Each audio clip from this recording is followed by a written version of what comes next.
Hello everybody and welcome to the third and final video in this series where we are breaking down our first three singles of the year. We've already done Dusk and Night Sea, now it's time for the third single this year, Collide. If you don't know who we are, my name is Gabe from the band Delvr. We perform original music on Twitch, so feel free to check out our channel where we perform this and all our other songs live. So without further ado, let's just jump right into the project. Okay, so here we are in Ableton Live once again to take a look at Collide, our single from March of this year. The song starts with guitar, so we'll start there. Alright, so during this intro part, we just kind of have a filtered finger electric guitar. It sounds like this.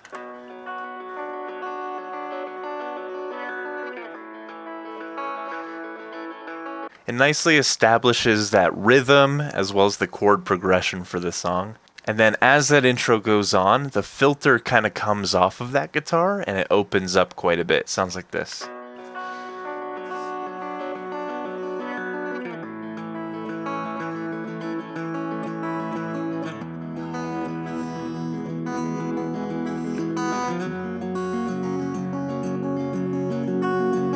You can hear it gets a lot more open, a lot more bright, and then it gets joined by two other guitar tracks like this.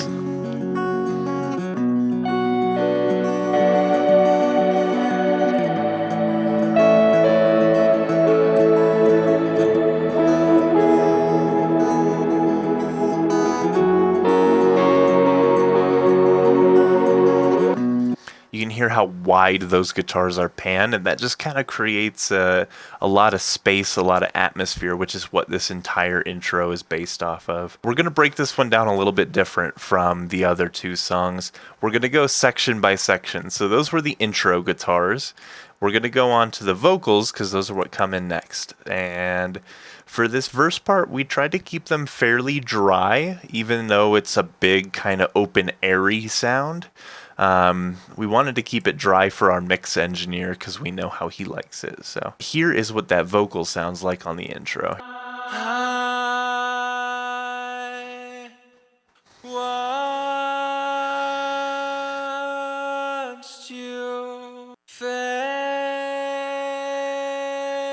away at the end. So just a really dry solo vocal just comes in with those kind of reverse sweeps in. Those are created by just making a separate track and using reverb to get kind of a long tail, taking the audio from that reverb, reversing it, and then letting it lead up into the vocal track itself. It kind of gives a cool, like, ghostly effect. That's the only way I can describe it, but I really like it. So you'll hear me use it in a lot of our songs.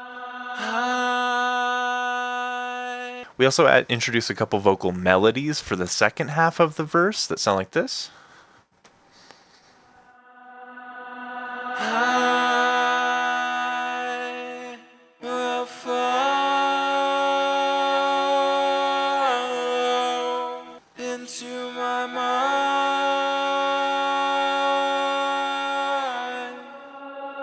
of the end. So the main vocal is center panned to keep it in the center of focus, but you have these two weird, interesting left and right panned harmonies that are just doing some strange, cool textures for the vocal. I think they sound really nice. And then we just have a piano coming in as well.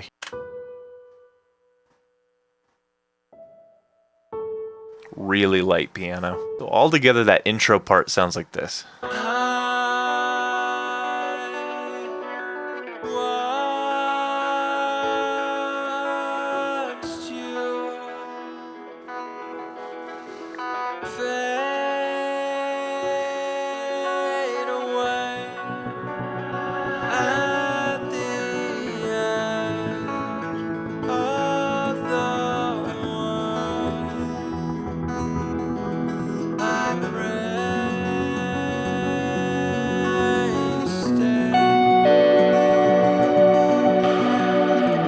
We have a couple bouncy arps that kind of just layer on top of each other to reinforce that rhythm a little bit, especially since we're going really minimal with the drums for this intro part. Here's what those arpeggios sound like.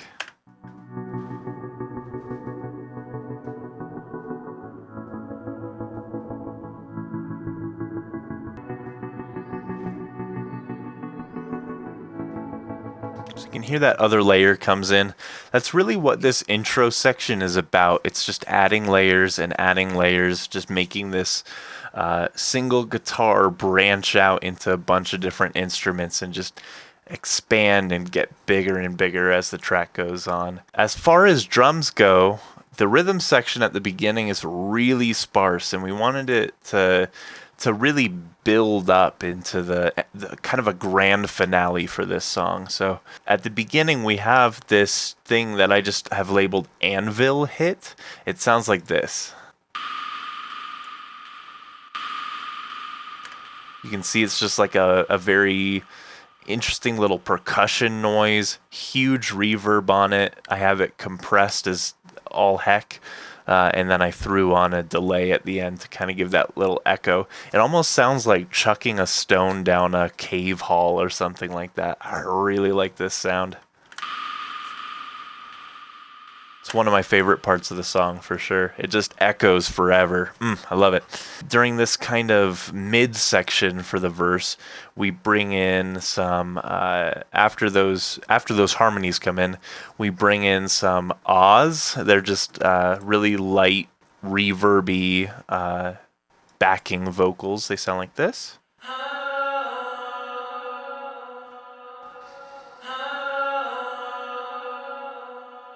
Again, just really light, reverby ahs to kind of bring us into the next section of the verse. And this is also where we introduce this thing that I have labeled epic drums. It's a contact patch for kind of these big cinematic taiko sounding drums.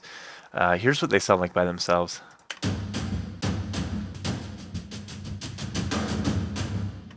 And with that anvil hit sound, they sound like this.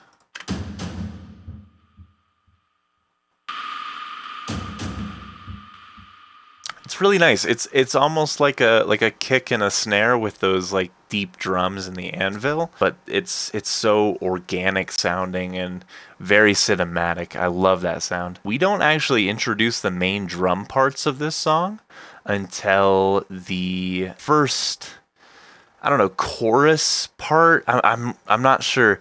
The song is structured pretty weird. You'll see. At that point, we also bring in what I have labeled as an organ swell. So it's a synth that kind of swells in. Sounds like this.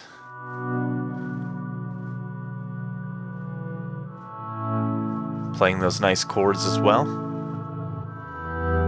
Those chords just kind of get more and more reinforced as the track goes on. And we also bring in the bass guitar at that part.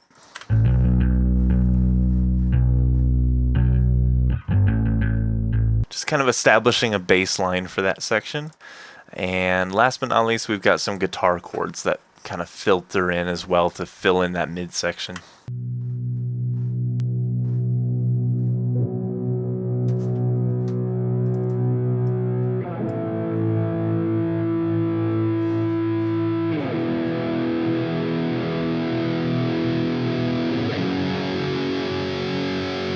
Really nice crunchy guitar sound, and all together that kind of bridge section sounds like this.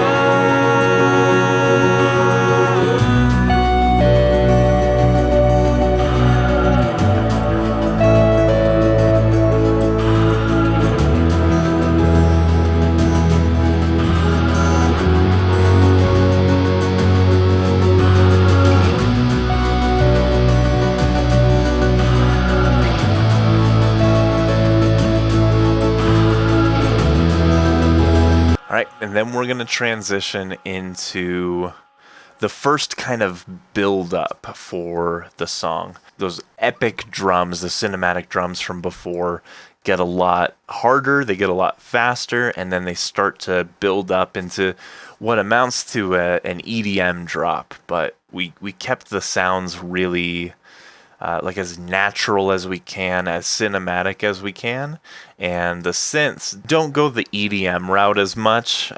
We really tried to keep everything really rock centered in this song. I'll just play that section all together and then kind of break down the sections that get added as we go.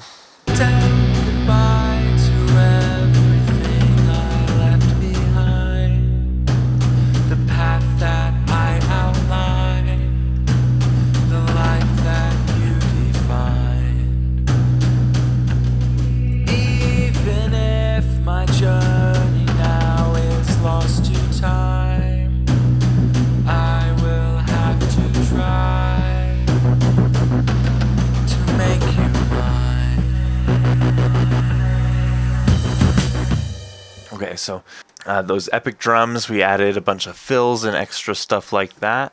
The vocals have those kind of weird harmonies coming in for certain lines just to add emphasis. We still have some of those interesting reverse vocals that add that nice ghostly texture. We've got the bass going to a much simpler part. It's just holding that one note for this build up as we go. You'll hear it like this.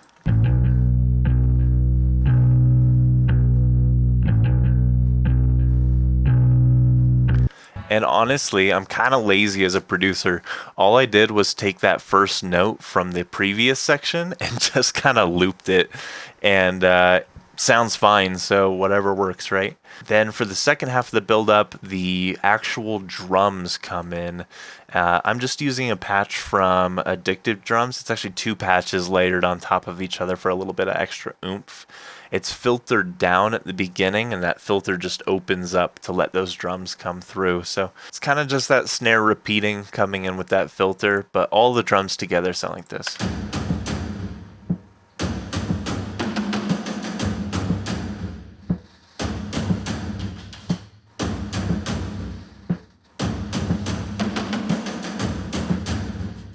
And then it drops. We've also, we kind of introduce kind of like a teaser version of the synths that come with the drop, and they sound like this.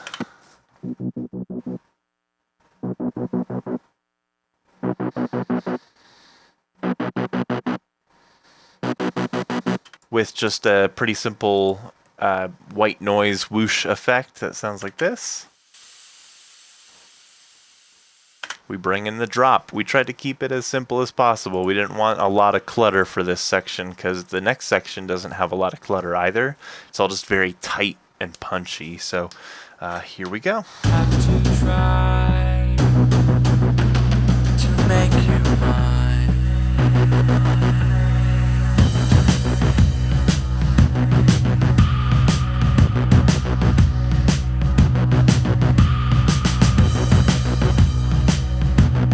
Really punchy, really tight drums right there.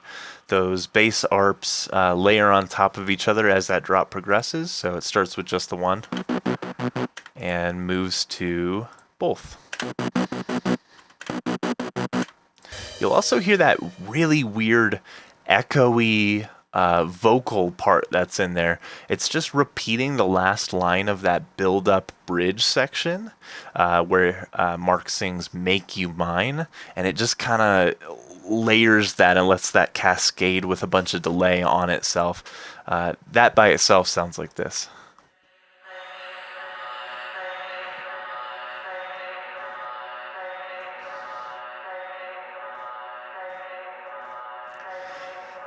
You can see there's a lot of interesting stuff happening with the pans on that.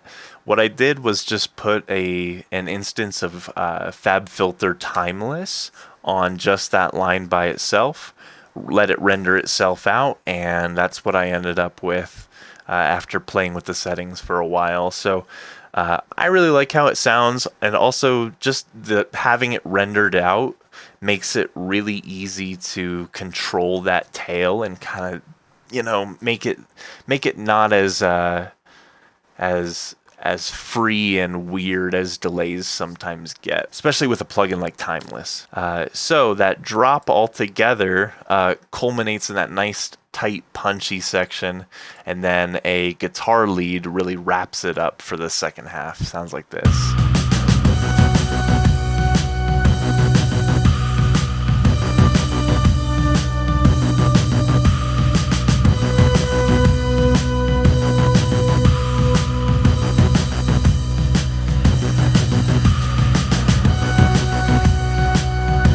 Really simple. We just kept it at 3 notes. We didn't want it to be any more because we felt like any more in terms of melody or rhythm for that solo section would kind of take away from the really simple, super punchy stuff we were going for. So after that, we go into kind of a piano breakdown. The kind of glitchy delay vocals from before carry over to kind of bring it in, and then it goes into the final chorus. So here's what that breakdown sounds like.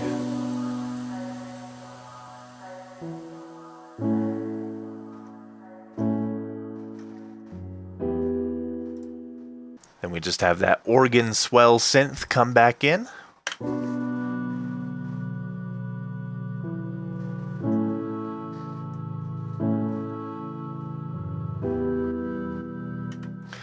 And then right here, I do a really neat effect to bring in the buildup of the last chorus. The last chorus, like I said, is the big culmination. It's the finale for the whole song. We wanted it to be huge. We wanted it to sound epic. But I didn't want to make the buildup anything really special. I didn't want it to be this like massive EDM buildup into it. I just wanted it to be really light, and then the contrast of that lightness with the heaviness of the chorus would be really pronounced. That being said, there did have to be something, right? We needed something to bring that in. So what I did was add this sidechain section here, and all that is a kick on the 1, 2, 3, and 4 beats. Just 4 on the floor kick, and you can see the speaker of it, the actual sound coming out is turned off in Ableton.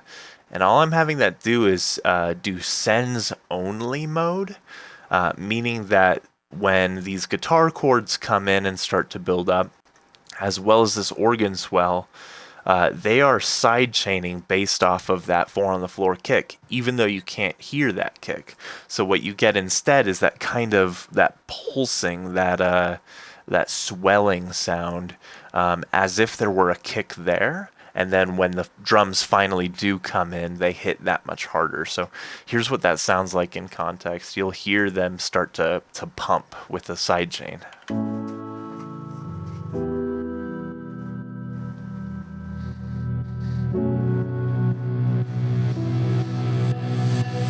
Then we're on to the final chorus. Now I will note that this is the unmixed and unmastered version of the track. So when I play it all together, it's not going to sound quite as punchy as the final version. We just left it up to our mix engineer to kind of make everything really punchy, impactful, and make it all shine through how he wanted it to. So forgive the lack of polish on this section. That being said, here's what that sounds like.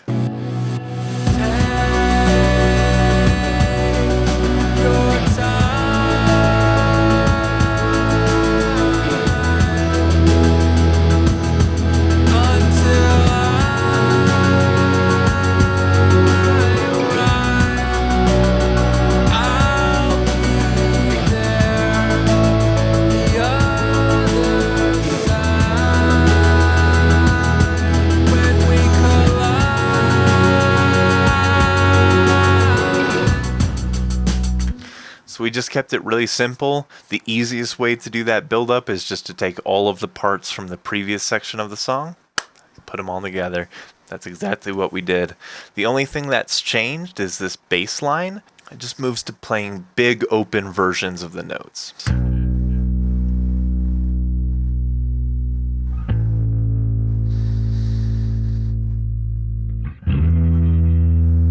Last thing that we add is a kind of light outro guitar that sounds like this.